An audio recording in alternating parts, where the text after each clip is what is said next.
Hey viewers, welcome to another game of Casual Pro Gamer. Today we're doing a Zerg game, and it is Idena the Mad playing Zerg here, and he is up against Imba, the Protoss player in the bottom right. We're going to comment this from this perspective for the simple reason that, well, he had some questions about what he did wrong in this game, and yeah, I decided to, well, honor his request and just try to answer those. So anyhow, we're going to not have a very spectacular game because of that. We're going to just, well, watch what he's doing, and we're going to see things like he sees them. So if he misses something because he isn't scouting properly, we will miss it as well.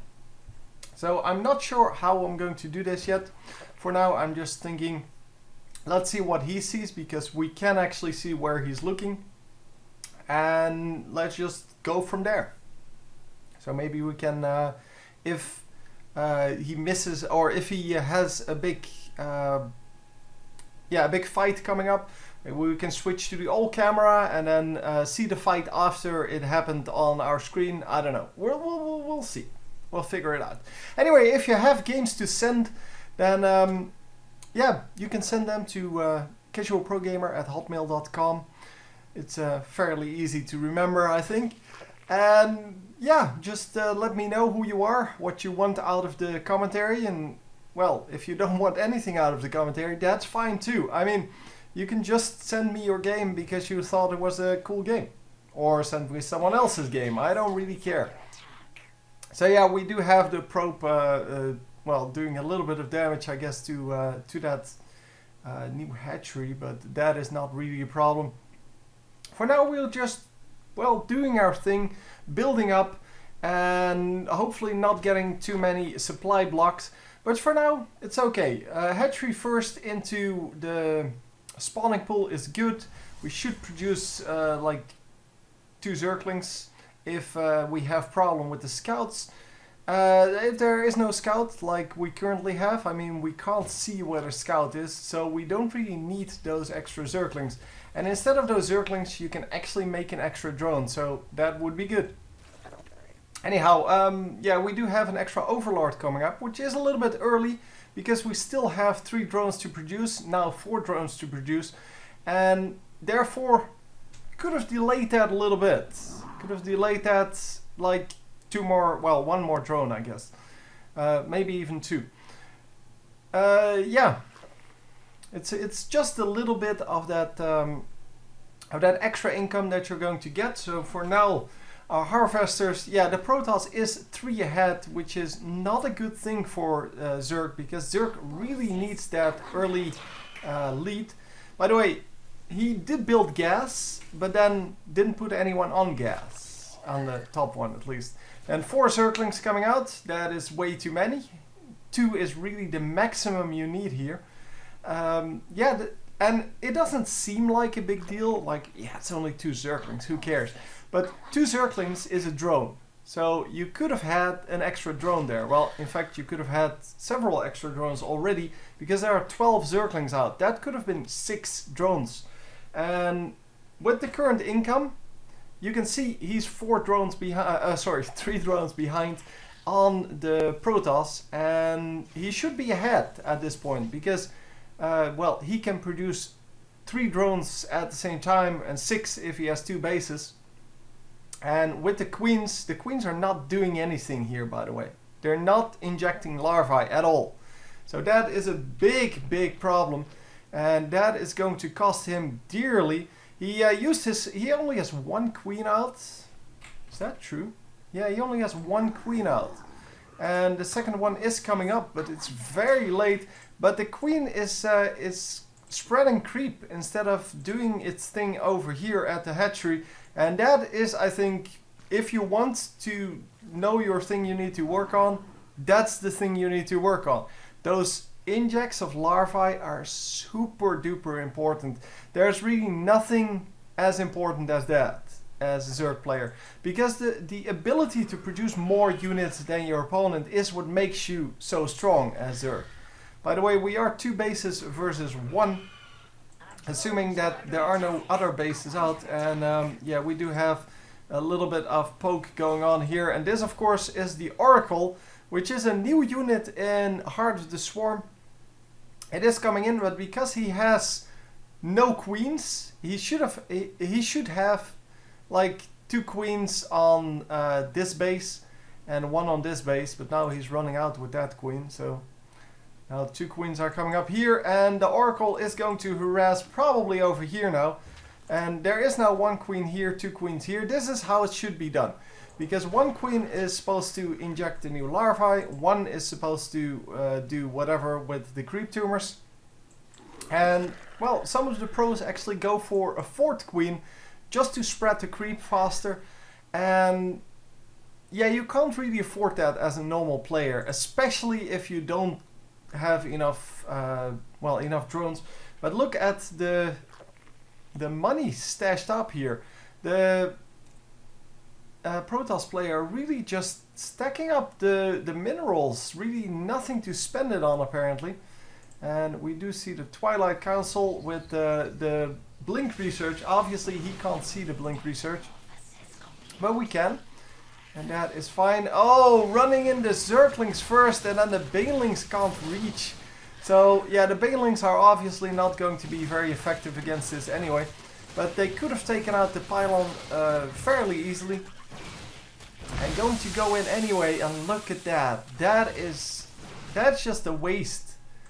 He lost all of his Banelings because one of them got taken out and the rest, yeah, detonated on that or something. I don't know. I don't think Banelings actually detonate because you detonate the first one.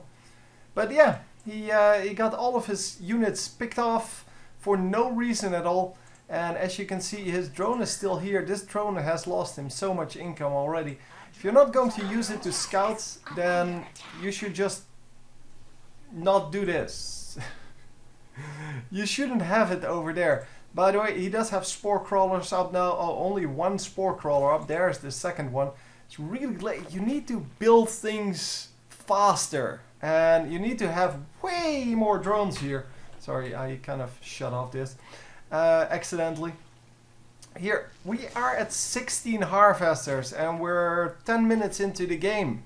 You should be at like 50 now.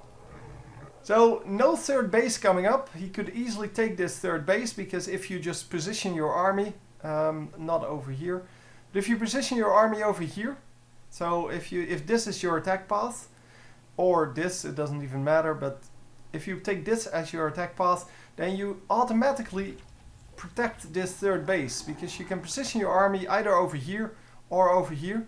It doesn't really matter, so over here would be the best because then you protect your ramp as well. And you can freely take this 3rd base. Obviously this base is also not taken, so I'm wondering what the Protoss player is doing here. And since there is no scouting information at all, we have no clue what's going on. We know there are 4 warp gates, but that's about it. We have no clue what's happening other than that. So I don't know, for example, whether there's a pylon over here that's going to warp in units close to our base, and then a whole army is going to come in over here. And he only has Zerglings for now. He did attempt to build some Banelings, but the Baneling nest is now completely useless. He invested a lot of money in that and just never got anything out of it. So we do have an infestation pit, but no infestors. Are there infestors underway? Nope, there are not. There is, however, a Dark Shrine underway, and this is what you get for not scouting. If you don't scout, you're not going to see what the enemy is going for. He's going for Dark Templar, but we're not going to see that. Obviously, we are going to see this because, well, the creep tumors are going to reveal that. Isn't this one in the way of our base? If we want to build that. Anyhow, we have a Stalker coming in here. The Stalker is going to just, yeah, walk in, blink in, see everything, and then, well, die. But, well, the dying part is not that hard to imagine. And how did this die? Oh, there are indeed units up there. So, yeah, you can see that he didn't see that either. I mean, we see what he sees. So I can walk around, but we generally see what he sees. And I guess I should do player camera if I want to keep it at that. Yeah, so scouting around his bases, I don't know why. He's supposed to be with his army and then doing everything else with the hotkeys. But there are no hotkeys. He has one drone, he has the 2 hatcheries, and he has 1 overlord. But his army is not in a control group. So, just freely doing whatever he wants. And finally finding that that base over there. Well, it's not an actual base, but finally finding the Stargate over there.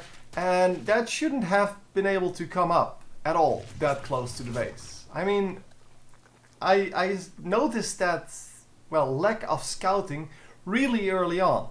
And he should have seen that as well. Obviously, it is hard to scout everything. Yeah, this is not going to be a problem because one Phoenix cannot do anything. You need multiples, and even then it's very hard to pull off. Well, against one queen I guess it's easy, but against a queen and what's it called, the spore crawler, it's a lot harder. So still no scouting going on. So there is no scouting in the top part of the map. So if we look at this part of the map, and I'm now on the mini map here, there is no scouting over here in this entire region. He hasn't been here yet. And there can be a complete army just gathering up there. So if you really want to get better as, well, a new player, or rather a low level player. Why are we over here, by the way? I don't know.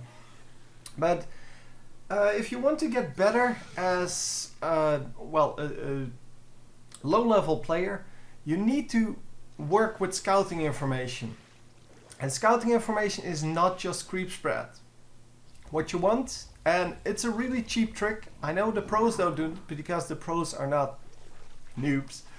But the pros are good at this game. So they know how to handle their army. But if you don't know how to, like this guy, what you want to do is you want to burrow Zerglings. Like take 10, 12 Zerglings over the... just burrow them all over the map. Just make sure you see things. Make sure you see when bases are coming up. Make sure you see when the Protoss is building its army. And just run around with some Zerglings and just burrow 12 Zerglings at this moment. So at 15 minutes in, you should be able to afford that. And for the rest, yeah, you should build up way more army. We're currently at 91 food. That is just... yeah, that's just sad. I mean, we currently have 47 harvesters, finally ahead of our Protoss opponent. And our Protoss opponent is really low level. I mean, he really hasn't played any games yet. And you can see that from the loading screen, that's how I know. So, basically, yes, maybe he won a few of his earlier matches and that's why he's matched up against this guy. Because this guy has played way more matches, but, well, I don't know, the level seems to be about equal because neither of them really is doing anything. And what you want to do is, of course, you want to be aggressive. You want to make sure that you have pressure on your opponent. That's what Zerg is about. Zerg is about pressure. Terran is about holding the ground, so you basically push forward very slowly, but in general, you just turtle up, you hold a certain position on the ground, unless you have medic marines, so marines, marauders, medevacs, that kind of combination. Because with those, you want to move forward, you want to poke, you want to take out bases. But in general, Terran is played much more passively than Zerg is. And as you can see, the swarm hosts all burrowing here. But yeah, they're not really doing anything. They're just sitting here. They could move forward, get scouting information, make sure that that the Protoss army is falling back. But no, he has everything selected every time because he has no control group. And with no control group, it's kind of hard to, well, steer your army in the right direction. But these swarm thingies, I forgot what they're called. The things they spawn, I really forgot what they're called. Locust. The locusts, you really want to have them forward. Just let them push out. Let them do their thing. Let them suicide in. It doesn't matter. What you want out of that is to put pressure on the army. Put pressure back on those stalkers. Because as long as they're shooting the locusts, they're not shooting anything else. So that's what you want out of that. And yeah, you can then bring an overseer, bring some mutalisks or whatever to shoot the air, because there is going to be an observer coming in. And you want to snipe that observer as soon as possible. Because most of the newer players, they don't really know how to work with an observer. So if you go hunt for the observer and just kill it instantly, your swarm hosts are going to put massive pressure on that army. And with that pressure, it's of course going to be a very easy deal to do whatever you want in the backlines, because there's not going to be an army up. People can normally only focus on one thing at a time. And here we have the Viper. Viper is also a new unit. We haven't really seen those yet. Yeah, they kind of are the spellcasters of the new Zerg army. But yeah, we can totally see that once you put pressure on, so once you have units in the front and once you have that pressure on, it's really easy to do the rest of the things. Just build a new base, mine minerals, mine gas. There is not a lot of gas mining going on, by the way. Just saying that. But the income in minerals is okay. 1,000, yeah, that's about right. But 300 gas, it's really way too low, because all of your units cost so much gas. Plus, we're at 121 supply here, so 120 now. But we have 1,600 minerals. Just invest that in something. But we're finally going to get some upgrades going. Evolution chambers going down. And here, he finds a whole nexus. So, if the Protoss is doing this, if the Protoss is well, expanding over here, that probably means he has these two bases already. But we don't know. We have no clue. We're just sitting here doing our thing and not really caring about anything else, apparently. And he has this whole army just sitting here. I don't understand. I really don't understand why he's not just moving forward. And look, he's looking at his army all the time. He still hasn't hotkeyed them. He's looking at his army all the time and it's just sitting there. And finally, the Protoss army comes out. The Protoss army consists of all Stalkers. And how good are Zerglings against Stalkers? Well, they can't really deal with a whole group of Stalkers. So what you need is like infestors, something like that, to lock them down, to make sure that they all take damage. And infestors do extra damage to armored units, and of course they are armored units, so that would be good. So, and as you can see, the observer is there, but he has no overseer. So without the overseer, he's not going to be able to snipe that observer, and he's going to lose all of his swarm hosts here. So that is just, yeah, that's not going to work at all. So finally, the final things from the swarm host, the final locusts, take out some of the stalkers, but your main part of your army there was your swarm hosts. So what you want to do is you want to protect those, because they are going to defeat the stalkers, no problem, because it's an infinite supply of free units. And the stalkers do cost minerals and, well, resources in general. So instead of doing something with his army, he just let it completely die. And obviously he should have gone for roaches way earlier. Roaches are so strong against these stalkers that really there is no substitute.